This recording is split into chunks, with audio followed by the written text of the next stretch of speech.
May the 1st. That's the new deadline being imposed by Donald Trump to get a new NAFTA deal in place.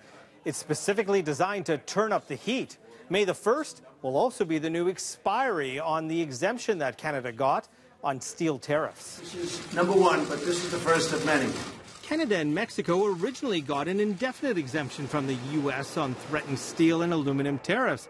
Guess that's not happening anymore. But the new presidential order President Trump signed Thursday, adding a number of other countries to the exemption list, includes a May 1st end date for all. After that, tariffs could go into effect for all countries. The White House saying earlier this week, unless the U.S. gets a better deal on NAFTA, something will happen with tariffs. We have one particular problem, and I view them as a friend. Friend? Maybe. But the U.S. also threatening to slap tariffs on up to $60 billion in Chinese goods. Punishment for what the president says is China's misappropriation or stealing of U.S. intellectual property. Trump also looking at measures that could restrict Chinese investments in the United States.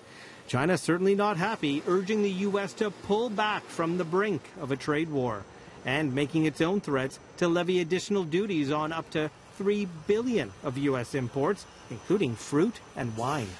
European Union leaders also upset.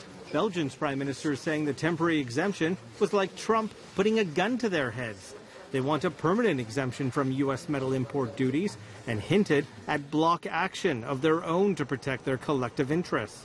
Leaders around the world worried about the global implications of a trade war between the world's two largest economies, urging calm. The Americans actually have a trade surplus with Australia.